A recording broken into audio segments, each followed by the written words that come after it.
নমস্কার বন্ধুরা, মল্লিকা কিচেনে এই যে কাঁচা আম নিয়েছি, একটু কিন্তু আঁটি নেই না, গা থেকে এরকম ছোট ছোট করে কেটে নিয়েছি।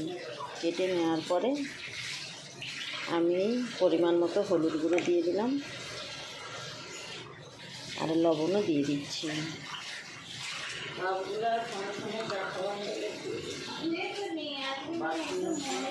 দিয়ে আমি মেখে একটু রোদ্রুতে দিয়ে দিচ্ছি। এই লবণ আর হলুদ গুঁড়ো দিয়ে আমটাকে ভালো করে মেখে নিলাম। মেখে নিয়ে আমি একটু রোদ্রুতে দিয়ে দিচ্ছি। দিয়ে আমের আমি আচার বানাবো। আপনাদের এই আচারটা যদি ভালো লেগে থাকে অবশ্যই লাইক করবেন, শেয়ার করবেন, সাবস্ক্রাইব করবেন আর পাশে থাকা বেল আইকনটি প্রেস করবেন। এবার আমি এটা রোদ্রুতে দিয়ে আসছি। আমটা কিন্তু তুলে নিয়ে এসেছি। এবার আমটাকে আমি চিনি দিয়ে দিচ্ছি। ভালো করে চিনি দিয়ে মিশিয়ে আমি 15 মিনিট রেখে দিচ্ছি। এটা 750 চিনি দিলাম। দিয়ে 15 মিনিট রাখার পরে তারপরে আমি আচারটা বানাবো। এদিকে একটা কড়াই বসিয়ে দিয়েছি। কড়াইতে 3টে শুকনো লঙ্কা আর সাদা জিরে 1 চিমটে দিয়ে দিলাম। দিয়ে এটাকে ভালো করে একটু নাড়াচাড়া করে নেব। আর কাজু, কিশমিশ, এলাচ নিয়েছি।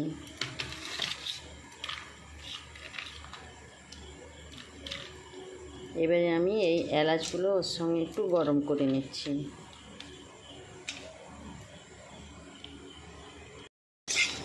জিরে আর এলাচ আর শুকনো লঙ্কাটা কিন্তু গরম হয়ে গেছে, এটা আমি নামিয়ে নিচ্ছি। এবারে ওই শুকনো কড়াতেই আমি কাজু আর কিশমিশটা একটু ভালো করে নেড়ে নিচ্ছি। কাজু কিশমিশটা নাড়া হয়ে গেছে, এবার আমি নামিয়ে নিচ্ছি।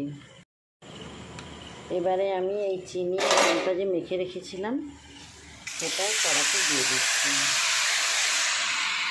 আমি কিন্তু জল এতটুকুও দেবো না।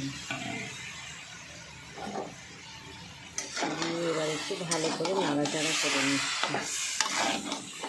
এই আম থেকেই কিন্তু জল বেরিয়ে যাবে। এবারে কাজু আর কিশমিশটা কিন্তু ভালো করে জলে ধুয়ে নিয়েছি। নিয়ে কিন্তু এই কড়াতেই দিয়ে দিলাম।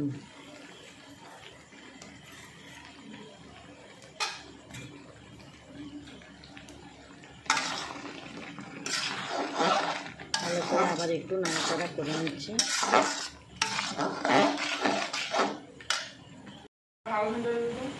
এবারে কিন্তু সেই কড়াই নেড়ে রাখা মশলাটা গুঁড়ো করে নিয়েছিলাম, এবার সেই গুঁড়োটা দিয়ে দিলাম। আর দিয়ে দিচ্ছি ভিনিগার। সারা বছর ভালো থাকার জন্য কিন্তু ভিনিগারটা দিয়ে দিলাম। এই আচারের স্বাদ কিন্তু খুব সুন্দর লাগে। কাজু কিশমিশ দিয়ে আচার আপনারা একবার হলেও বাড়িতে বানিয়ে খাবেন, আশা করি ভালো লাগবে। আর যদি খেয়ে ভালো লেগে থাকে অবশ্যই লাইক করবেন, শেয়ার করবেন, সাবস্ক্রাইব করবেন আর পাশে থাকা বেল আইকনটি প্রেস করবেন। আমি কিন্তু লবণটা আমের সঙ্গে মেখে রেখেছিলাম বলে এক্সট্রা করে আর লবণ দেই না।